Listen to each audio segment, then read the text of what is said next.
ہرقل شاہ روم نے قریش کے قافلے میں ایک آدمی بلانے کو بھیجا، اور اس وقت یہ لوگ تجارت کے لیے ملک شام گئے ہوئے تھے، اور یہ وہ زمانہ تھا جب رسول اللہ صلی اللہ علیہ وسلم نے قریش اور ابو سفیان سے ایک وقتی عہد کیا ہوا تھا۔ جب ابو سفیان اور دوسرے لوگ ہرقل کے پاس ایلیا پہنچے جہاں ہرقل نے دربار طلب کیا تھا، اس کے گرد روم کے بڑے بڑے لوگ، علماء، وزراء و امراء بیٹھے ہوئے تھے۔ ہرقل نے ان کو اور اپنے ترجمان کو بلوایا، پھر ان سے پوچھا کہ تم میں سے کون شخص مدعی رسالت کا زیادہ قریبی عزیز ہے؟ ابو سفیان کہتے ہیں کہ میں بول اٹھا کہ میں اس کا سب سے زیادہ قریبی رشتہ دار ہوں۔ یہ سن کر ہرقل نے حکم دیا کہ اس ابو سفیان کو میرے قریب لا کر بٹھاؤ اور اس کے ساتھیوں کو اس کی پیٹھ کے پیچھے بٹھا دو۔ پھر اپنے ترجمان سے کہا کہ ان لوگوں سے کہہ دو کہ میں ابو سفیان سے اس شخص یعنی محمد صلی اللہ علیہ وسلم کے حالات پوچھتا ہوں۔ اگر یہ مجھ سے کسی بات میں جھوٹ بول دے تو تم اس کا جھوٹ ظاہر کر دینا۔ ابو سفیان کا قول ہے کہ خدا کی قسم اگر مجھے یہ غیرت نہ آتی کہ یہ لوگ مجھ کو جھٹلائیں گے تو میں آپ صلی اللہ علیہ وسلم کی نسبت ضرور غلط گوئی سے کام لیتا۔ خیر، پہلی بات جو ہرقل نے مجھ سے پوچھی وہ یہ کہ اس شخص کا خاندان تم لوگوں میں کیسا ہے؟ میں نے کہا وہ تو بڑے اونچے عالی نسب والے ہیں۔ کہنے لگا اس سے پہلے بھی کسی نے تم لوگوں میں ایسی بات کہی تھی؟ میں نے کہا نہیں۔ کہنے لگا اچھا اس کے بڑوں میں کوئی بادشاہ ہوا ہے؟ میں نے کہا نہیں۔ پھر اس نے کہا بڑے لوگوں نے اس کی پیروی اختیار کی ہے یا کمزوروں نے؟ میں نے کہا نہیں، کمزوروں نے۔ پھر کہنے لگا اس کے تابعدار روز بڑھتے جاتے ہیں یا کوئی ساتھی پھر بھی جاتا ہے؟ میں نے کہا نہیں۔ کہنے لگا کیا اپنے اس دعویٰ نبوت سے پہلے کبھی کسی بھی موقع پر اس نے جھوٹ بولا ہے؟ میں نے کہا نہیں، اور اب ہماری اس سے صلح کی ایک مقررہ مدت ٹھہری ہوئی ہے، معلوم نہیں وہ اس میں کیا کرنے والا ہے۔ ابو سفیان کہتے ہیں میں اس بات کے سوا اور کوئی جھوٹ اس گفتگو میں شامل نہ کر سکا۔ ہرقل نے کہا کیا تمہاری اس سے کبھی لڑائی بھی ہوئی ہے؟ ہم نے کہا کہ ہاں۔ بولا پھر تمہاری اور اس کی جنگ کا کیا حال ہوتا ہے؟ میں نے کہا لڑائی ڈول کی طرح ہے، کبھی وہ ہم سے میدان جنگ جیت لیتے ہیں اور کبھی ہم ان سے جیت لیتے ہیں۔ ہرقل نے پوچھا وہ تمہیں کس بات کا حکم دیتا ہے؟ میں نے کہا وہ کہتا ہے کہ صرف ایک اللہ ہی کی عبادت کرو، اس کا کسی کو شریک نہ بناؤ، اور اپنے باپ دادا کی شرک کی باتیں چھوڑ دو، اور ہمیں نماز پڑھنے، سچ بولنے، پرہیزگاری اور صلہ رحمی کا حکم دیتا ہے۔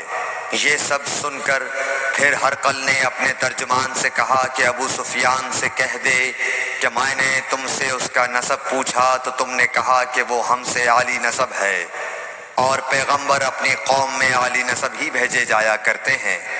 میں نے تم سے پوچھا کہ دعویٰ نبوت کی یہ بات تمہارے اندر اس سے پہلے کسی اور نے بھی کہی تھی؟ تو تم نے جواب دیا کہ نہیں۔ تب میں نے اپنے دل میں کہا کہ اگر یہ بات اس سے پہلے کسی اور نے کہی ہوتی تو میں سمجھتا کہ اس شخص نے بھی اسی بات کی تقلید کی ہے جو پہلے کہی جا چکی ہے۔ میں نے تم سے پوچھا کہ اس کے بڑوں میں کوئی بادشاہ بھی گزرا ہے تو تم نے کہا کہ نہیں۔ تو میں نے دل میں کہا کہ ان کے بزرگوں میں سے کوئی بادشاہ ہوا ہوگا تو کہہ دوں گا کہ وہ شخص اس بہانے اپنے آباء و اجداد کی بادشاہت اور ان کا ملک دوبارہ حاصل کرنا چاہتا ہے۔ اور میں نے تم سے پوچھا کہ اس بات کے کہنے یعنی پیغمبری کا دعویٰ کرنے سے پہلے تم نے کبھی اس کو دروغ گوئی کا الزام لگایا ہے؟ تم نے کہا کہ نہیں۔ تو میں نے سمجھ لیا کہ جو شخص آدمیوں کے ساتھ دروغ گوئی سے بچے وہ اللہ کے بارے میں کیسے جھوٹی بات کہہ سکتا ہے۔ اور میں نے تم سے پوچھا کہ بڑے لوگ اس کے پیرو ہوتے ہیں یا کمزور آدمی؟ تم نے کہا کمزوروں نے اس کی اتباع کی ہے۔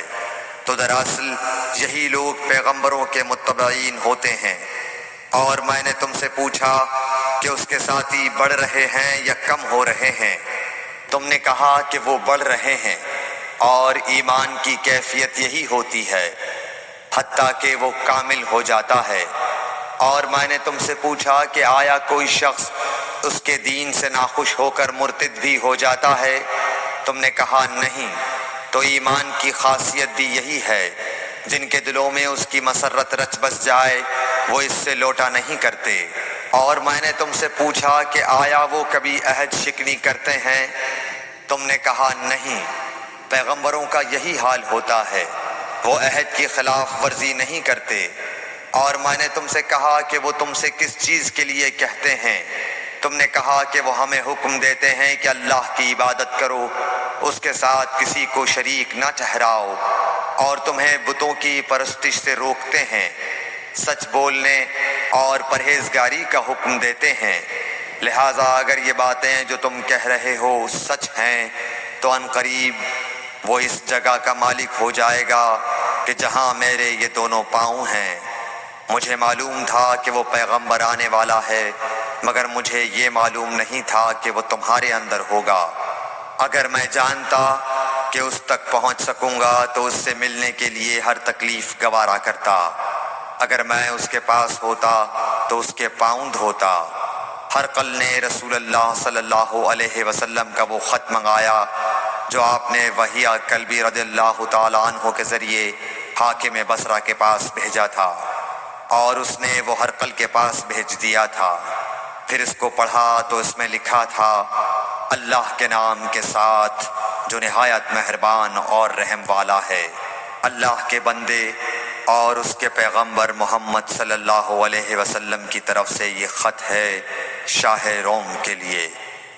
اس شخص پر سلام ہو جو ہدایت کی پیروی کرے۔ اس کے بعد میں آپ کے سامنے دعوت اسلام پیش کرتا ہوں۔ اگر آپ اسلام لے آئیں گے تو دین و دنیا میں سلامتی نصیب ہوگی، اللہ آپ کو دوہرا ثواب دے گا، اور اگر آپ میری دعوت سے روگردانی کریں گے تو آپ کی رعایا کا گناہ بھی آپ ہی پر ہوگا۔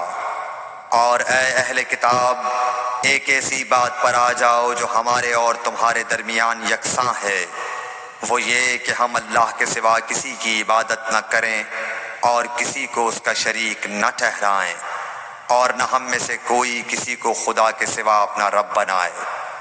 پھر اگر وہ اہل کتاب اس کتاب سے منہ پھیر لیں تو مسلمانوں، تم ان سے کہہ دو کہ تم مانو یا نہ مانو، ہم ایک خدا کے اطاعت گزار ہیں۔ ابو سفیان کہتے ہیں، جب ہرقل نے جو کچھ کہنا تھا کہہ دیا اور خط پڑھ کر فارغ ہوا تو اس کے ارد گرد بہت شور و غوغا ہوا، بہت سی آوازیں اٹھیں اور ہمیں باہر نکال دیا گیا۔ تب میں نے اپنے ساتھیوں سے کہا کہ ابو کبشہ کے بیٹے حضرت صلی اللہ علیہ وسلم کا معاملہ تو بہت بڑھ گیا۔ دیکھو تو اس سے بنی اصفر روم کا بادشاہ بھی ڈرتا ہے۔ مجھے اس وقت سے اس بات کا یقین ہو گیا کہ حضور صلی اللہ علیہ وسلم ان قریب غالب ہو کر رہیں گے، حتیٰ کہ اللہ نے مجھے مسلمان کر دیا۔ راوی کا بیان ہے کہ ابن ناطور ایلیا کا حاکم ہرقل کا مصاحب اور شام کے نصارہ کا لاٹ پادری بیان کرتا تھا کہ ہرقل جب ایلیا آیا ایک دن صبح کو پریشان اٹھا تو اس کے درباریوں نے دریافت کیا کہ آج ہم آپ کی حالت بدلی ہوئی پاتے ہیں، کیا وجہ ہے؟ ابن ناطور کا بیان ہے کہ ہرقل نجومی تھا، علم نجوم میں وہ پوری مہارت رکھتا تھا۔ اس نے اپنے ہم نشینوں کو بتایا کہ میں نے آج رات ستاروں پر نظر ڈالی تو دیکھا کہ ختنہ کرنے والوں کا بادشاہ ہمارے ملک پر غالب آ گیا ہے۔ بھلا اس زمانے میں کون لوگ ختنہ کرتے ہیں؟ انہوں نے کہا کہ یہود کے سوا کوئی ختنہ نہیں کرتا، سو ان کی وجہ سے پریشان نہ ہوں۔ سلطنت کے تمام شہروں میں یہ حکم لکھ بھیجیے کہ وہاں جتنے یہودی ہوں سب قتل کر دیے جائیں۔ وہ لوگ انہی باتوں میں مشغول تھے کہ ہرقل کے پاس ایک آدمی لایا گیا جسے شاہ غسان نے بھیجا تھا۔ اس نے رسول اللہ صلی اللہ علیہ وسلم کے حالات بیان کیے۔ جب ہرقل نے سارے حالات سن لیے تو کہا کہ جا کر دیکھو وہ ختنہ کیے ہوئے ہے یا نہیں۔ انہوں نے اسے دیکھا تو بتلایا کہ وہ ختنہ کیا ہوا ہے۔ ہرقل نے جب اس شخص سے عرب کے بارے میں پوچھا تو اس نے بتلایا کہ وہ ختنہ کرتے ہیں۔ تب ہرقل نے کہا کہ یہی محمد صلی اللہ علیہ وسلم اس امت کے بادشاہ ہیں جو پیدا ہو چکے ہیں۔ پھر اس نے اپنے ایک دوست کو رومیہ خط لکھا اور وہ بھی علم نجوم میں ہرقل کی طرح ماہر تھا۔ پھر وہاں سے ہرقل حمص چلا گیا۔ ابھی حمص سے نکلا نہیں تھا کہ اس کے دوست کا خط اس کے جواب میں آ گیا۔ اس کی رائے بھی حضور صلی اللہ علیہ وسلم کے ظہور کے بارے میں ہرقل کے موافق تھی کہ محمد صلی اللہ علیہ وسلم واقعی پیغمبر ہیں۔ اس کے بعد ہرقل نے روم کے بڑے آدمیوں کو اپنے حمص کے محل میں طلب کیا اور اس کے حکم سے محل کے دروازے بند کر لیے گئے۔ پھر وہ اپنے خاص محل سے باہر آیا اور کہا، اے روم والو، کیا ہدایت اور کامیابی میں کچھ حصہ تمہارے لیے بھی ہے؟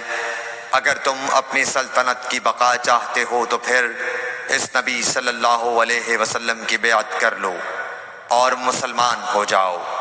یہ سننا تھا کہ پھر لوگ وحشی گدھوں کی طرح دروازوں کی طرف دوڑے مگر انہیں بند پایا۔ آخر جب ہرقل نے اس بات سے ان کی یہ نفرت دیکھی اور ان کے ایمان لانے سے مایوس ہو گیا تو کہنے لگا کہ ان لوگوں کو میرے پاس لاؤ۔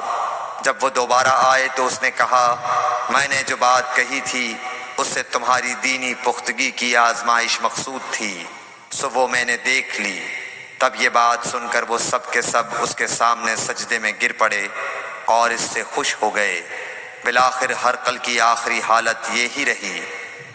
صحیح بخاری حدیث نمبر 7۔